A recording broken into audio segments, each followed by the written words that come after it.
Hello students. तो बेटा last lecture में हमने बात किया था इरेशनल फंक्शंस के इंटीग्रेशंस की और हमने मेथड यूज़ किया था बाय पार्शियल फ्रैक्शन, ठीक है ना।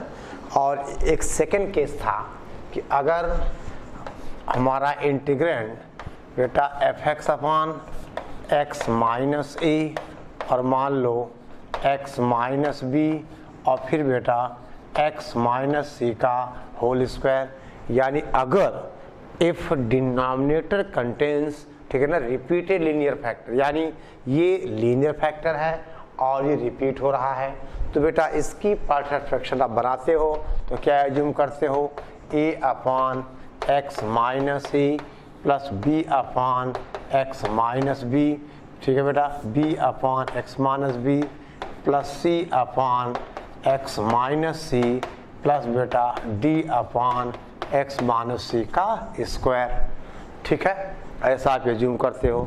और बेटा इस पे हम एक क्वेश्चन भी सॉल्व कर चुके थे, ठीक है ना। अब देखिए एक सवाल बेटा, जैसे जो पहला केस था जिसमें डिनोमिनेटर में नॉन रिपीटेड लीनियर फैक्टर था, ठीक है ना। तो आप मेरे दो केसेस किए थे, जब एक्स स्क्वायर पूरी जगह उसको आप टी मान लेते हो, ठीक है ना। तो ऐसे ही एक क्वेश्चन हम यहाँ डिस्कस करना चाह रहे हैं, ठीक है ना।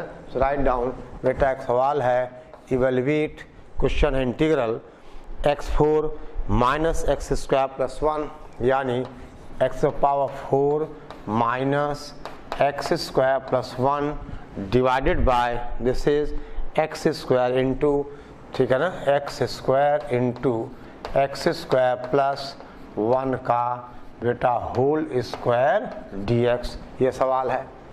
अब देखिए, अब बेटे यहाँ पे ध्यान दें, आपसे कहा जाए कि बेटा ये एक्स स्क्वायर पूरी जगह है, तो इंटीग्रेशन नहीं, पार्शियल फ्रैक्शन में ब्रेक करने के लिए हम एक्स स्क्वायर को टी मान लें, यानी बेटा हम ऐसा लिख सकते हैं, हम लिख सकते हैं x power 4 minus x square plus 1 upon X square into X square plus 1 का होल स्क्वायर।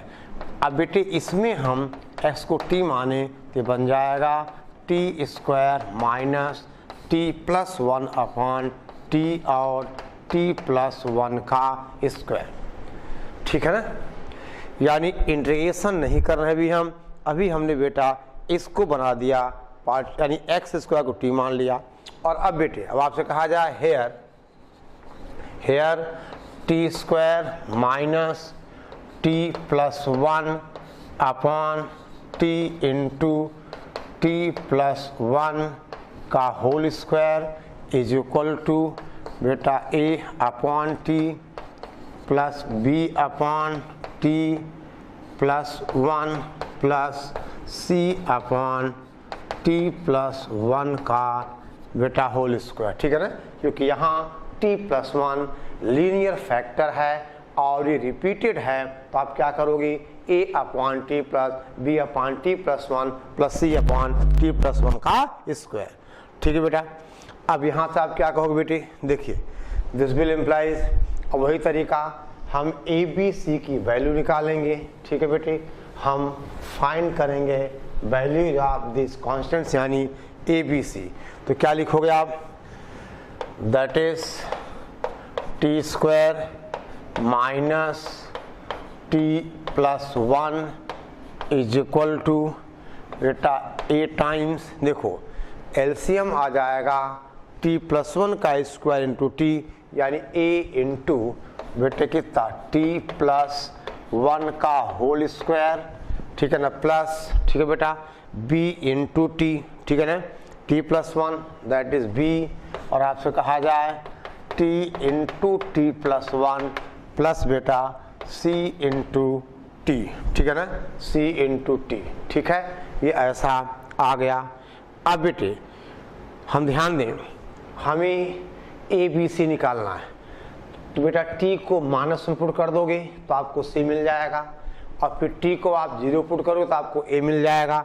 यानी बेटे अब सॉल्व करें तो हमें a मिलेगा 1, c मिलेगा -3, दिस विल इम्प्लाई, ये बेटा करना पड़ेगा आपको, a is equal to 1, c is equal to -3 और b इज इक्वल टू 0। देख बेटा यहाँ पे ध्यान दो, जैसे एक बार t-1 तो और ये 0 ये मिल जाएगा, t को 0, ठीक बेटे।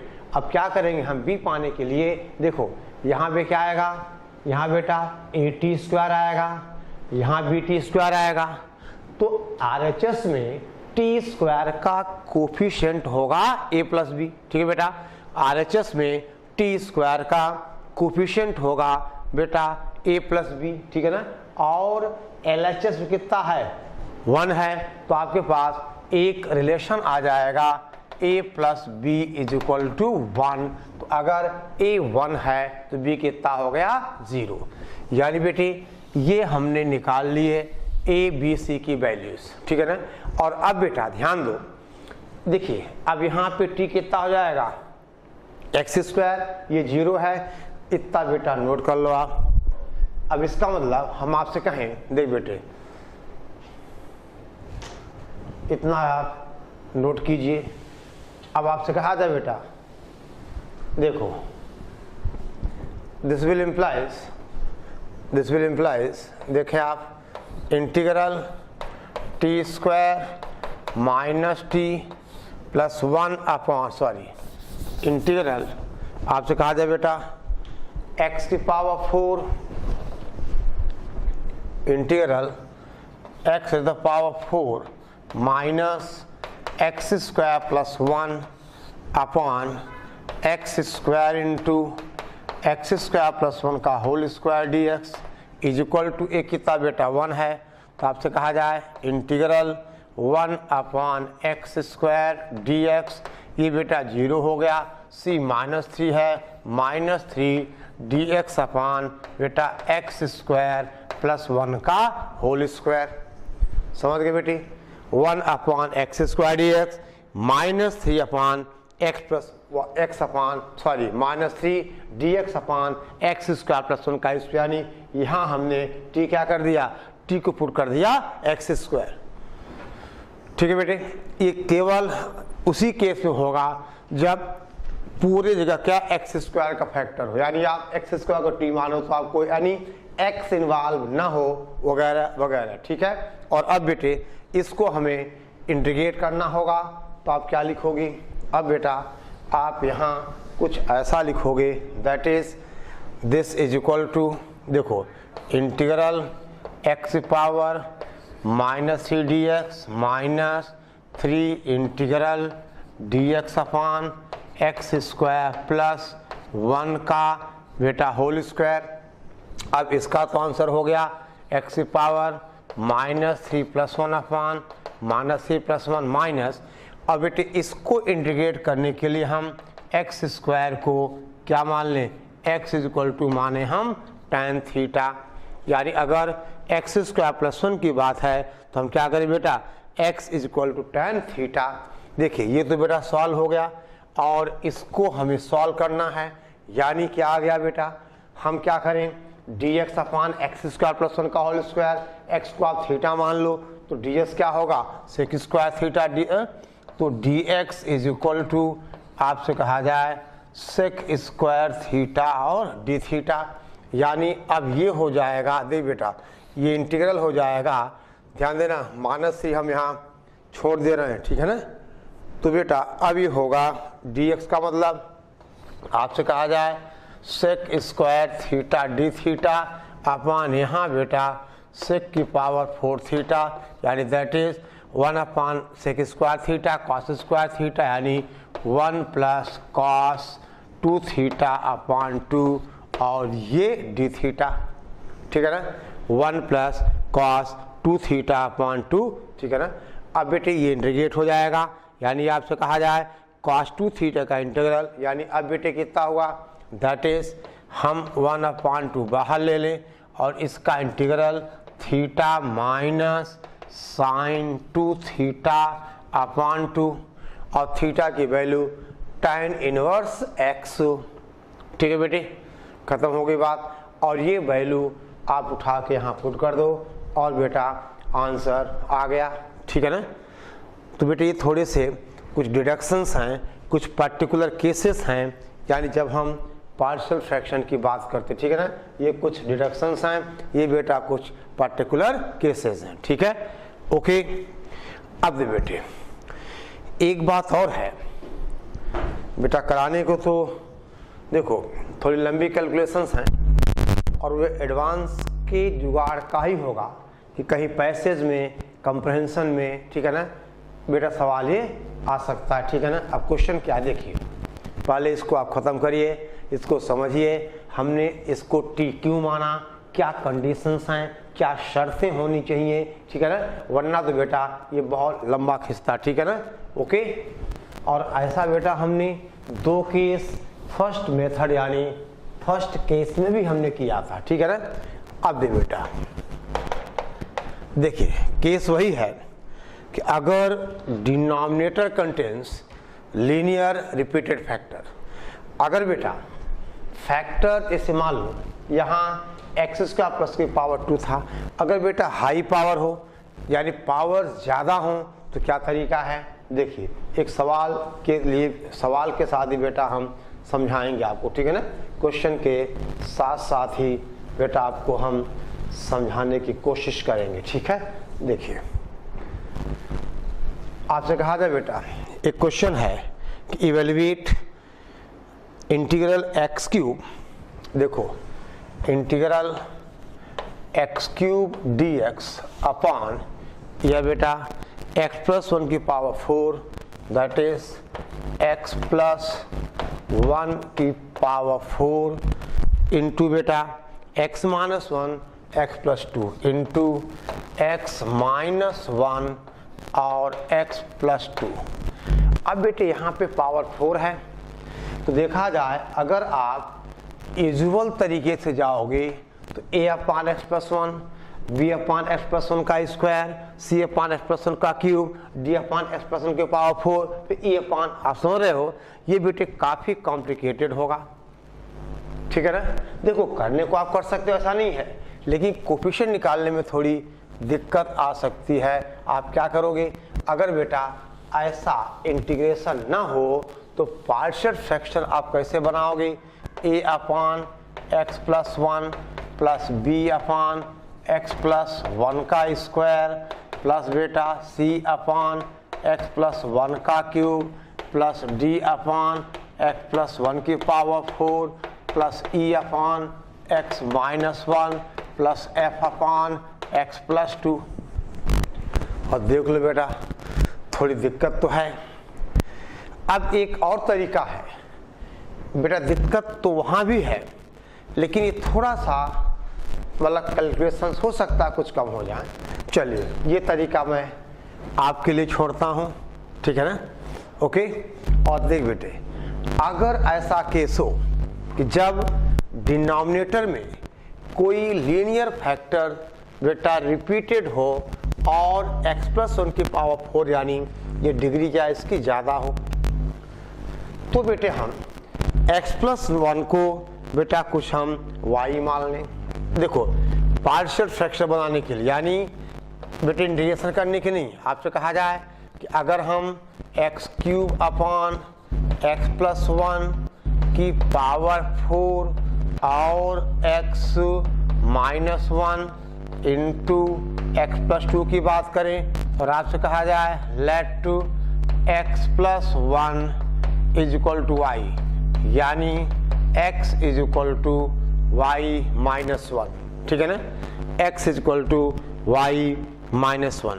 तो अब बेटे इसका मतलब अगर हम ये सब्स्टिट्यूशन करें तो इसको लिखा जाएगा y-1 का बेटा होल क्यूब अपॉन y की पावर 4 इंटू बेटा x हो जाएगा y-1 यानी कितना हुआ y-2 इंटू y+1, ठीक है ना, y की पावर 4, ठीक बेटा y-2।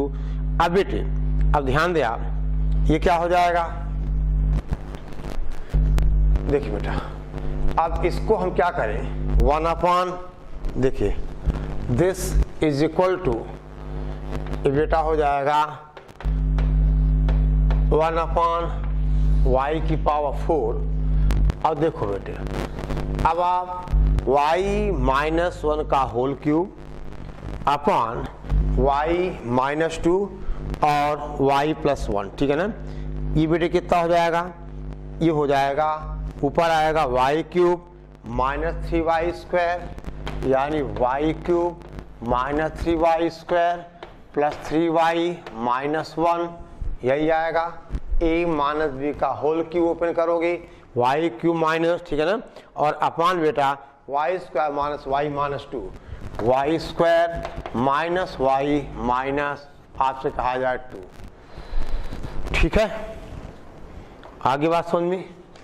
अब बेटे हम क्या करें कि अब बेटा हम देखिए, ध्यान दो, यानी अब देखिए हम y square minus y minus 2, ठीक है ना, इसको बेटा डिवाइड करें, यानी इसको देखो, एक सेकेंड है, ये बेटे हो जाएगा दैट इज 1/y की power 4, that is minus y plus 3y minus 3y square plus y cube upon minus 2 minus y plus, इस बेटे फॉर्म में लिखना है और इसको इससे करना है डिवाइड, यानी कैसे, देखो आप, एक सेकेंड बेटा, ये बेटे आप नोट कर लीजिए पहले, इतना आप पहले बेटा नोट कर लो। देखिए, यानी बेटे अब हम इस y क्यूब नहीं minus 1 plus 3y minus 3y square plus y cube को बेटे हम डिवाइड करें minus 2 minus y plus y square, और ये बेटा हमने 1/y4 बेटा अभी छोड़ा हुआ है, ठीक है ना। यानी बेटे अब देखो, ध्यान देना, यहाँ पर y क्यूब है, तो देखो बेटे ध्यान देना, पहले आप क्या ले जाओगे, इसको डिवाइड करोगे तो बेटा 1/2, एक सेकेंड है, आप बेटे डिवाइड करते जाओ और हमें नीचे कहिए होगा y की पावर 4 का फैक्टर। डिवाइड करो बेटा, मैं देखो 1/2 करोगे कितना आएगा बेटा, -1 minus y/2 plus 3 plus y²/2, ठीक है बेटे। और ऐसा देखो करते करते ध्यान देना, आपका जो क्वोशंट है 1/2 माइनस ये आ जाएगा बेटे, आप डिवाइड करना, ठीक है ना, माइनस का 7/4y, ठीक है ना, प्लस 21/8y² प्लस का बेटा 21/8y² और y क्यूब का बेटे कितना, देखो -2y³ है, तो आपने कहा ये जाएगा माइनस का 43/16y³ माइनस का 43/16y³। दे बेटा ये सब करने पर देखो आपके पास बेटा जो रिमाइंडर बचेगा that is -85/y4 -85 upon that is 16y⁴ और बेटा प्लस आ जाएगा 43/16 प्लस का बेटा 43/16y⁵। यहाँ तक बेटा आपकी कैलकुलेशंस हैं, ठीक। आई बात समझ में। अब देख बेटे, देखिए इसका मतलब अब जो हमारा बेटा ये क्वांटिटी है, इसकी जगह आप क्या लिखोगे, आप बेटा लिखोगे, समझ गए ना, यानी आप लिखोगे दिस इंटू, देखो this plus this into this, ठीक है ना। यानी बेटा ये कितना आ जाएगा, ये आ जाएगा ये पूरा दिस, मतलब दिस प्लस कितना, दिस अपॉन दिस, ठीक है ना। ओके, तो अब देखिए आप, इसका मतलब बेटे ध्यान दो आप, देखिए मैं लिख देता हूँ एक बार, ठीक है ना। यानी बेटा इतना आप देखो सिंपल, हमने डिवाइड, देखो उल्टा कर डिवाइड किया बेटा, हमने -1 + 3y ऐसा किया हुआ, ठीक है ना। यानी सबसे लोएस्ट पावर को हमने पहले रखा हुआ है। ठीक है बेटा, इसका मतलब एक सेकेंड पहले इतना आप नोट कर लो, हमें जगह चाहिए होगी। ठीक है ना बेटा, अगर आप इसको इससे डिवाइड करोगे ये क्वेश्चन 2 ये हो गया रिमाइंडर। अब देख बेटा, देखिए आप मिटा दूं, नोट कर लीजिए। ठीक है ना, और डिवाइड कैसे करोगे एक आध स्टेप करके दिखाऊं मैं। जब बेटा आप 1/2 ले जाओगे, यहाँ कितना जाएगा -1 और -1/2i प्लस का बेटा 1/2y², यही आएगा ना। अब बेटे आप सेपरेट कर दोगी तो देखो, अब बेटे आप समझ गए होगे, सेपरेट करो तो ये प्लस ये माइनस, आगे कहानी बनती जाएगी। ठीक है ना, ओके। देखिए यानी बेटा अब लिखा क्या जाएगा, देख बेटे, दिस विल इम्प्लाइज, आप कहोगी इसका मतलब -1 plus 3y minus 3y² plus y³ ठीक है बेटे, y³ अपॉन -2, ठीक है ना, -y plus y² -2 plus y -2 -y plus y²। ठीक बेटा, इसको लिखा जाएगा, क्वेश्चन बेटे क्या था 1/2, ये था बेटा 1/2 माइनस 7/4y, आगे क्या था बेटा बोलो, प्लस का 21/8y² प्लस 21/8 बेटा y², एक टर्म और है, कितना था -43/16y³ माइनस 43/16y³, और अब बेटा प्लस का, ठीक है ना, प्लस का कितना माइनस, ठीक है ना, -85/16y4, देखो प्लस का माइनस कितना बचा था, ये 83/16y⁴, यही था ना, y⁴ प्लस 43/16, ये बेटा 85 था, प्लस 43/16 y⁵ अपान कितना होगा बोलो, -2 y प्लस y²। अब देख बेटे, ठीक है ना, और बेटा लेकिन हमारे पास बेटे y⁴ बाहर लिखा हुआ था, इसका मतलब 1/y⁴, और आपसे कहा जाए -1 plus 3y minus 3y² plus y³ upon -2 y plus y²। अब बेटे कितना होगा, ये हो जाएगा 1/2 y⁴, ठीक है ना, this is 1/2 y⁴ minus 7/4 y³ plus 21/8 y² minus 43/16 y, और प्लस बेटा माइनस का 85/16 y नहीं खत्म हो गया, प्लस का बेटा 43/16 into y divided by -2 y plus y²। अब बेटा इतना तो क्लियर है। देखिए अब इंटीग्रेशन में भी अगर आप x+1 को y मानोगे तो ds क्या होगा, dy होगा, यानी हम डायरेक्ट इंटीग्रेट कर सकते हैं। और यहाँ तक की दिक्कत खत्म हो गई। अब इसका हम बनाएंगे पार्शियल फ्रैक्शन। ये तो आसान है बेटा, ये y तो वही है, ये क्या y -1 y + 2, ये तो वही है बेटे y -1 y + 2। अब इसका बेटे हम बना देंगे पार्शियल फ्रैक्शन, और देन बेटा हम इंटीग्रेट कर देंगे डायरेक्ट, ध्यान देना, और लास्ट में y हो जाएगा x+1। नहीं समझे? अब बेटे यहाँ पे क्या है कि एडवांस में पैसेज कंप्रहेंशन टाइप में पूछने के चांस हैं, ठीक है ना? ओके, चलो खैर आगे करूँ क्या?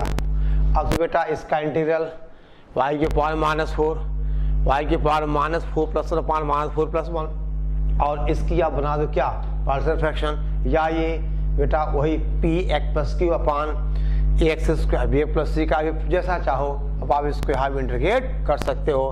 फाइनल आंसर आप पूरा कीजिएगा, ठीक है? ओके, क्या है भाई, मैं ही करूं? अच्छा नहीं करता हूं, ठीक है। चलो अब देख बेटे, अब आपसे कहा जाए हम बेटा बात करें तीसरे केस की, ये नोट कर लीजिए आप। और बेटा यहाँ तक तो इंटीग्रेट हो गया, अब ये आपका केस है बेटा, ये तो आप पढ़ ही चुके हो, ठीक है ना? तो थोड़ा सा बेटे कैलकुलेशंस तो हैं, लेकिन एक प्रोसेस है, हमें पता होना चाहिए, ठीक है ना? रास्ते सारे पता होने चाहिए, ठीक है ना? कि कौन सा आसान लगेगा वो देखा जाएगा, ठीक है ना? चलो अब बेटा हम बात करें केस 3 की, कि अगर, चलो पहले इसको हम नोट कर लो, सेटिस्फाई हो जाए, इसको हम साफ कर दें, उसके बाद आगे कहानी बेटा शुरू करते हैं, ठीक है? देखिए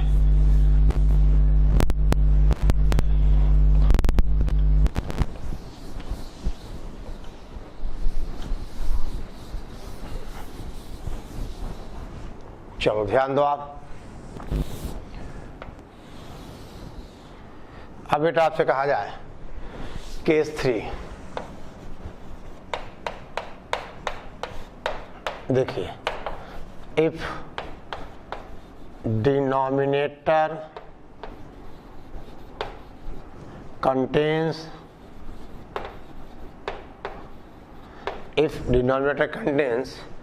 quadratic नॉन रिपीटेड फैक्टर, ठीक है ना?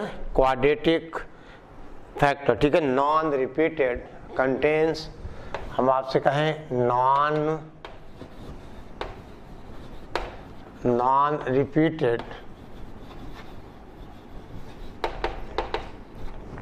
Quadratic factor, non repeated quadratic factor if denominator contains non repeated quadratic factors, ठीक है बेटा?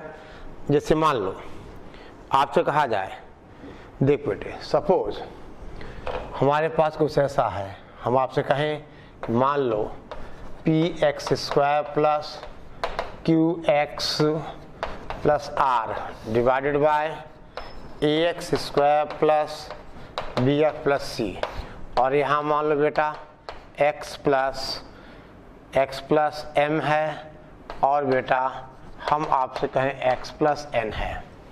यानी अब यहाँ लीनियर भी है, तो लीनियर का तो वही रूल होगा, और ये जो क्वाड्रेटिक फैक्टर है उसके लिए बेटे क्या करोगे आप, that is ax plus b upon ax² plus bx plus c plus बेटे आपसे कहा जाए c upon x plus m plus का हम आपसे कहें बेटा d upon x plus n, d upon x plus n, ठीक है?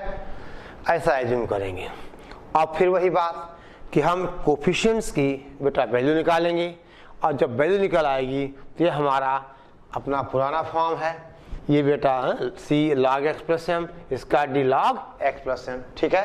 ओके, तो अगर क्वाड्रेटिक नॉन रिपीटेड फैक्टर है तो उसके लिए आपको एज्यूम करना है ax plus b upon ax² plus bx plus c, ठीक है ना? आपको बेटा एज्यूम करना है ax plus b upon ax² plus bx plus c, ठीक है ना? ax² plus bx plus c, ठीक है? ये बेटा आपको एज्यूम करना है, ठीक है ना?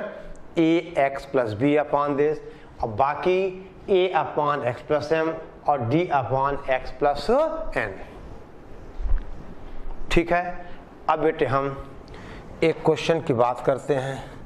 आपसे कहा जाए बेटे 2x square minus 11x plus 5 integral 2x square minus 11x plus 5 divided by this is x minus 3 x square plus 2x plus 5 x minus 3 into बेटा अगला फैक्टर क्वाड्रेटिक है that is x square plus 2x plus 5 x square plus 2x plus 5। अब दे बेटे अब यहाँ पर इसका D negative है तो फैक्टर नहीं होंगे, यानी अब इसको हमें अगर पार्शियल फ्रैक्शन में ब्रेक होने, देख बेटा पार्शियल फ्रैक्शन में ब्रेक होने के बाद ये हमारे स्टैंडर्ड फॉर्म्स आ गए सारे, ऐसा हमने पढ़ा हुआ है P X plus Q upon A X square plus B X plus C हमने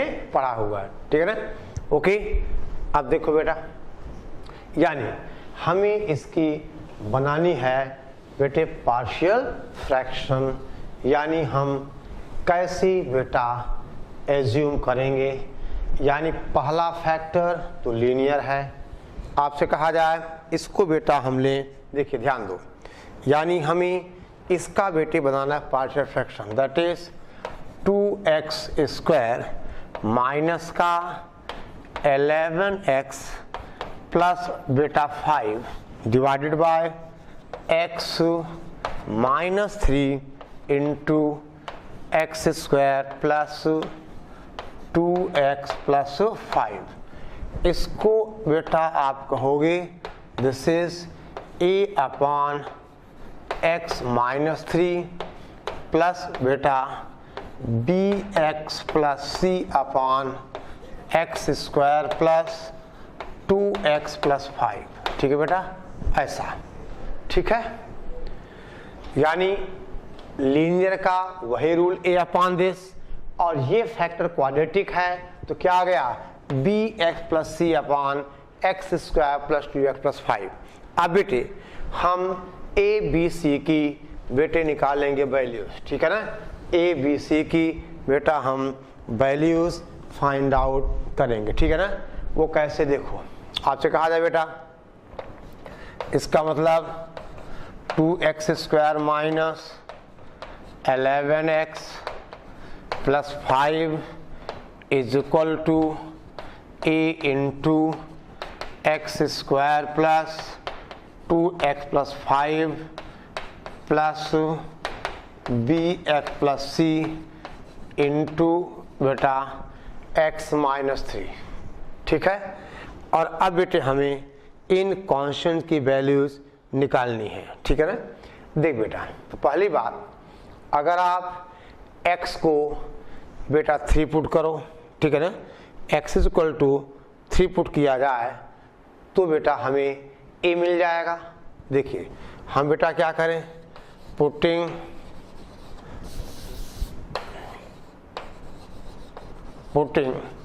x इज इक्वल टू 3 तो ये पूरा 0 हो गया, और अगर वो 0 हुआ तो बेटे हमें क्या मिल गया 3 यहाँ पुट करोगे तो 18 minus 33 plus 5 is equal to ए बेटे कितना 9 प्लस 6 प्लस 5, यानी अब बेटा a की वैल्यू आ जाएगी that is a is equal to minus 1/2। समझ गए ना, 3 पे 0 हो गया, ये वैल्यू आ गई, x को 3 पुट कर दिया तो 9 प्लस 6 प्लस कितना बेटा 5 यानी 20 हो गया, और ये 2x स्क्वायर माइनस उसको डिवाइड कर दोगे तो a की वैल्यू आ गई बेटा माइनस 1/2। अब दे बेटे आपसे कहा जाए दे बेटा यहाँ x स्क्वायर 2 है, देखिए x स्क्वायर का कोफिशिएंट 2 है और यहाँ x स्क्वायर का कोफिशिएंट a प्लस b है, ये x स्क्वायर और bx और x मल्टीप्लाई होगा, यानी बेटे कहा जाए equating the coefficient of x square on both sides that is 2 is equal to, देख बेटा a प्लस बी, यानी 2 is equal to a plus B, और a बेटा -1/2 है तो b की वैल्यू आ गई कितना, b आ जाएगा बेटा 5/2, यानी b इज इक्वल टू कितना आ गया 5/2। ठीक है बेटे। और अब बेटा हम x को 0 पुट कर दें, ठीक है ना। अगर आप x को 0 पुट कर दोगे, ठीक है, तो बेटा या देखो 0 पुट कर दोगे तो ये 5 आ जाएगा, ये 5 भी आ जाएगा, ये कितना आ जाएगा c, और a की वैल्यू पुट कर दोगे तो बेटा c भी आ जाएगा -5/2। ठीक है ना, यानी a आ गया -1/2, b आ गया बेटा 5/2 और c आ गया -5/2। ठीक है ना। इसका मतलब बेटे अब आप इसको बेटा इजीली हम इंटीग्रेट कर सकते हैं। ठीक है ना, कैसे देखो आप ध्यान दो, यानी बेटा इतना आप नोट कर लीजिए, फिर बेटे हम आगे बढ़ें थोड़ा। ठीक है, देखिए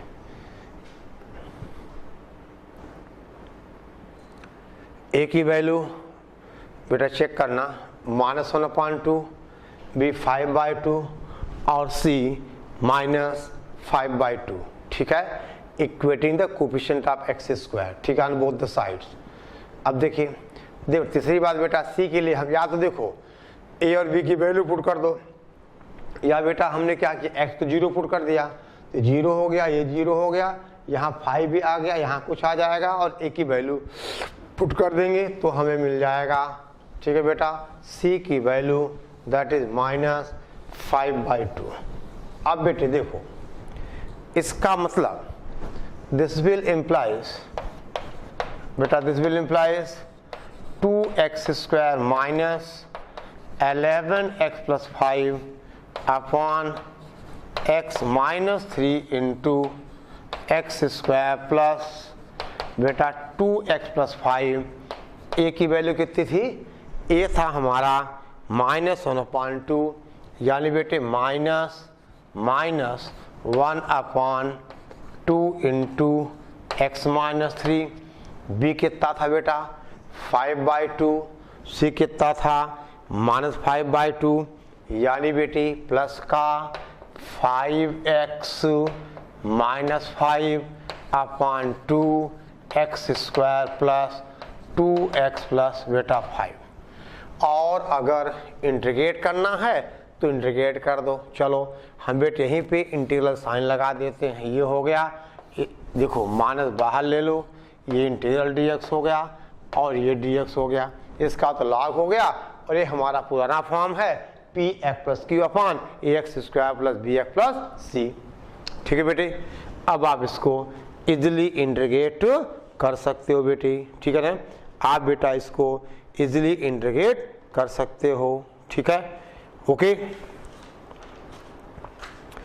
अब बेटा हम बात करें, चलो इसको आप पूरा करिए, और हम बात करें बेटा चौथे केस की कि अगर denominator contains repeated quadratic factor. ठीक है ना, रिपीटेड बेटा क्वाड्रेटिक फैक्टर। ठीक है ना, ओके। ये पूरा किया गया इसका आंसर। और अब हम बेटा बात करें चौथे केस की, यानी आपसे कहा जाए दिस इज बेटा केस 4। हम आपसे कहें इफ डिनोमिनेटर कंटेन्स, कहा जाए बेटा repeated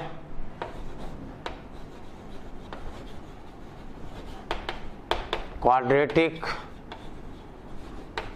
factor, repeated quadratic factor. ठीक है ना, यानी बेटा कुछ ऐसा। ठीक है ना, ध्यान दें आप, कुछ ऐसा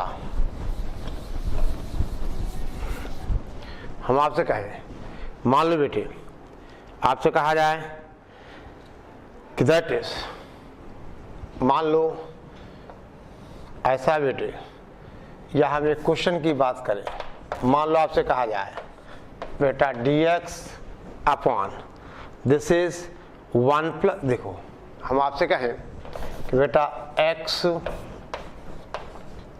dx upon x into X square 1, या देखो x plus 1 into X square plus 1 का बेटा होल स्क्वायर।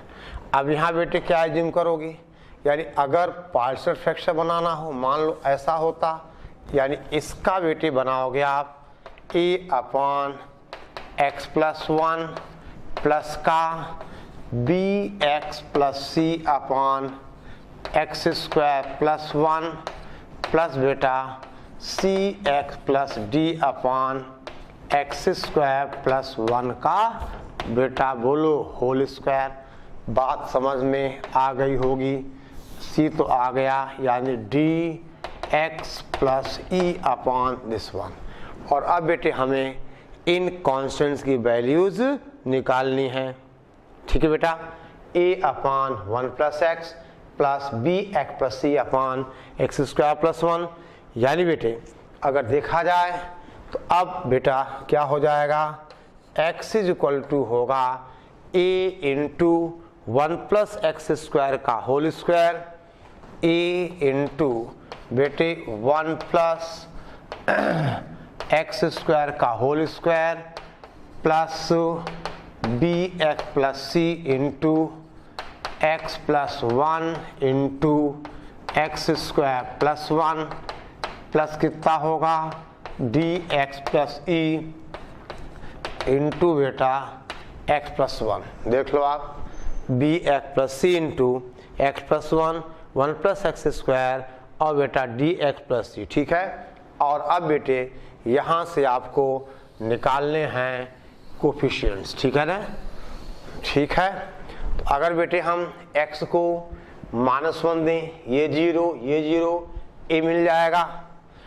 फिर बेटा आप कोफिशिएंट्स इक्वेट कर देना x का और कांस्टेंट टर्म, ठीक है ना, तो बेटे आपको वैल्यूज मिलती जाएंगी, ठीक है ना। यानी बेटे अब आप इसको खुद सॉल्व करिए। देखिए x को -1 दोगे तो बेटा -1 का मतलब स्क्वायर का होल स्क्वायर 1 + 2 4, यानी बेटा a की वैल्यू आ जाएगी -1/4 माइनस की बेटा x को हमने कहा -1, तो यहाँ आएगा, यानी a की वैल्यू हो गई -1/4। समझ गए बेटी, बोलो। और अब बेटा ध्यान दें, अगर हम देखिए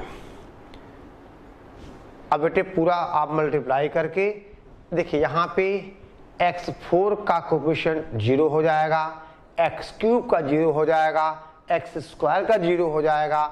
यहाँ से बेटा आप कोफिशिएंट क्या करो, इक्वेट कर दो और आप a b c d e की वैल्यूज फाइंड कर सकते हो, ठीक है ना। आप ध्यान दीजिए बेटा, a आ जाएगा -1/4, ठीक है ना, b की वैल्यू आएगी 1/4। क्यों बेटा, क्योंकि यहाँ पे ध्यान दो x⁴ का कोफिशिएंट a आएगा और यहाँ देखो bx इंटू x स्क्वायर, यानी b आएगा, यानी a प्लस b कितना होगा, 0 होगा, तो बेटा b मिल जाएगा 1/4, है ना, आसान, ठीक है ना। ऐसे बेटे हम अगर कोशिश करें c मिल जाएगा -1/4, c इज इक्वल टू -1/4। और फिर बेटा इसी तरह से ध्यान दो d और e दोनों 1/2 मिल जाएंगे, यानी d is equal to e is equal to 1/2। ये पुट करो और अब बेटे क्वेश्चन आप सॉल्व करिए, ठीक है ना। ओके, देखिए यहाँ तक दिक्कत नहीं है। और बेटा इसके लिए आपको x is equal to tan theta मानना पड़ेगा। आप इसके लिए x इज इक्वल टू क्या एज्यूम करोगे, tan थीटा, ठीक है ना। x इज इक्वल टू आप बेटा एज्यूम करोगे tan थीटा, ठीक है ना, ओके, ठीक है बेटा, ओके। और देखो dx प्लस सी, डी और ये दोनों बेटे क्या हैं, हाफ हाफ हैं, ओके ठीक है, कोई दिक्कत नहीं। देख बेटा दो पार्ट में आएगा, अब एक आएगा x अपान 1 प्लस एक्स स्क्वायर, तो हाँ आप इसको t मान लोगे तो ऊपर dt चला जाएगा, और अगला आएगा dx अपान 1 प्लस एक्स होल स्क्वायर, उसको बेटे x इक्वल टू आप क्या मानोगे, tan थीटा। देखो यहाँ पे क्या आएगा बता देता हूँ मैं, d और 1/2 है तो 1/2 बाहर आ जाएगा, बेटे कितना आएगा, x प्लस 1 आएगा, अरे d और ही हाफ हैं, ठीक है ना, तो 1/2, ओके, तो x प्लस 1 तो x अपान दिस 1/this, और जब x अपान ये होगा तो आप x स्क्वायर प्लस 1 को t मानोगे, एक डी चला जाएगा, और अगले वाले के लिए 1/, के लिए x equal to tan theta, ठीक है बेटा। अगले वाले के लिए आप क्या मानोगे, x equal to tan theta, समझ गया ना। बाकी तो बेटा ये सब आपके पुराने फॉर्म्स हैं, ठीक है ना, इस वाले में, ठीक है ना। एक सेकेंड बेटा आपसे इतना नोट कर लो आप, देखिए ये जो हमारा इंटीग्रल, देखिए dx प्लस ई अपान 1 प्लस या अपान एक्स स्क्वायर प्लस 1 का बेटा होल स्क्वायर है, तो d और e दोनों कितना 1/2 हैं, यानी ये 1/2 हो जाएगा, और इंटीग्रल x अपान एक्स स्क्वायर प्लस 1 का होल स्क्वायर dx, और प्लस बेटा ये कितना आ जाएगा, इंटीग्रल dx अपान एक्स स्क्वायर प्लस 1 का होल स्क्वायर। यहाँ बेटे क्या करोगे, यहाँ आप एक्स स्क्वायर प्लस 1 को t मान लोगे, dt चला जाएगा, और इसके लिए आप x इक्वल टू क्या मानोगे, tan थीटा। अब बेटे आप क्वेश्चन पूरा ये सॉल्व हो गया, ठीक है, और आप इसको सॉल्व कर लो तो अच्छी बात है, और ये सॉल्व तो हो ही गया, अब क्या सॉल्व करना, ठीक है, ओके। तो ये बेटा हमारा पार्शियल फ्रैक्शन आज कंप्लीट हुआ। अब अगले लेक्चर में हम बात करेंगे ट्रिग्नोमेट्रिकल फंक्शंस के इंटीग्रेशन की, ठीक है ना बेटा। अभी पूरा ट्रिग्नोमेट्रिकल बचा है, और अभी कुछ केसेस बाद में और आएंगे, ठीक है ना, ओके। तो इतना बेटे आप कंप्लीट करिए, ठीक है, चलो।